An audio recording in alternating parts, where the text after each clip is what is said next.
scenarios in which we've seen unfold. But let me start by expressing my solidarity and love and support to all affected by the attack at Gael School, Closh and Mirror last week. Those students will have that attack imprinted on their little minds forever, as will their parents, carers and teaching staff. They should have every support made available to them.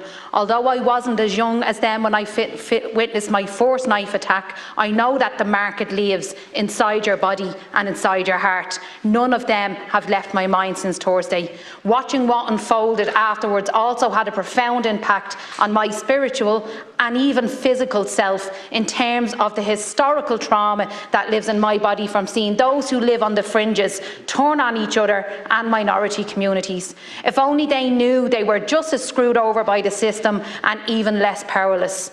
While we will mostly focus on reaction and response, we should try to understand why and how we got here.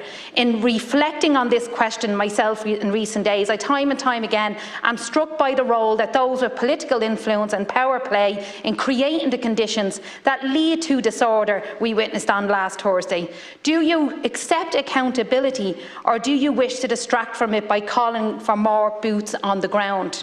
The oppressed will always be asked if they condone violence, if they condone this crime or that crime. Yet capitalistic violence, especially that of the last 30 years, imposed by successive formations of the same government parties, has gone unaccounted for. The structural violence this has imposed and the lack of safety it has created in our communities is not inseparable from the lack of safety created by riots. One is just more concentrated in place.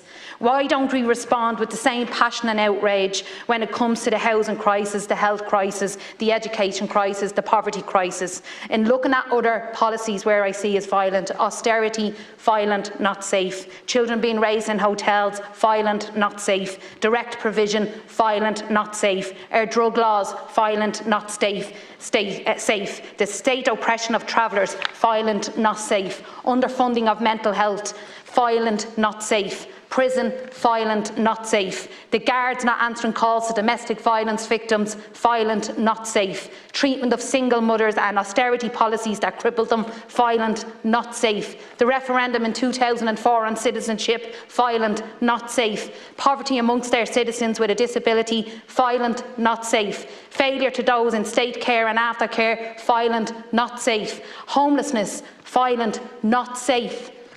When do we take accountability for the lack of safety and violence? But it seems to be okay if it's in a legitimate form of legislation. Violence is violence. Do we condone the state in which we create that also creates the conditions where people do not feel safe? Angela Davis once said that despite the important gains of the anti-racist social movements, that racism hides from view within the institutional structures. Although we are not the US, in terms of our history, the same is true here. Racism exists in our structures, just as classism always has. If only there was cohesion between the two struggles, we would be a hell of a lot closer to liberation. Let's ask ourselves where and in what structures has this state, since its inception, built division into its very fabric. This conversation goes above and beyond individual acts of racism and violence, which of course must never be tolerated. However, when it comes to movements, there is a clear intersection between class and race, but issues have become individualistic under global capitalism.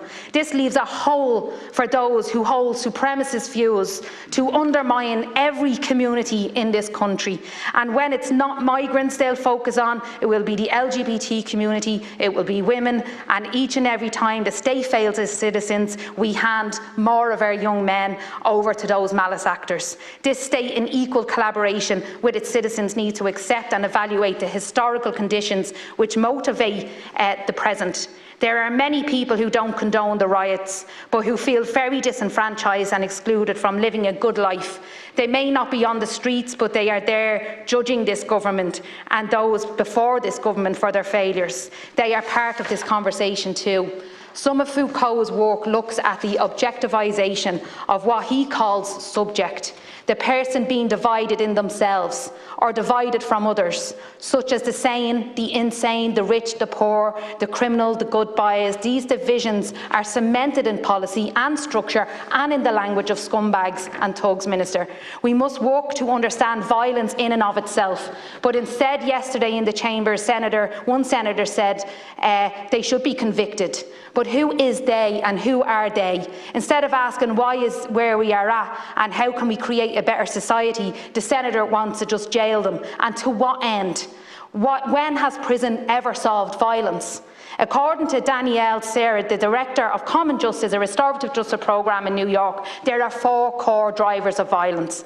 They are shame, they are isolation, they are exposure to violence, and an inability to meet one's economic needs. The very organised far right have fed off all 4 of those things.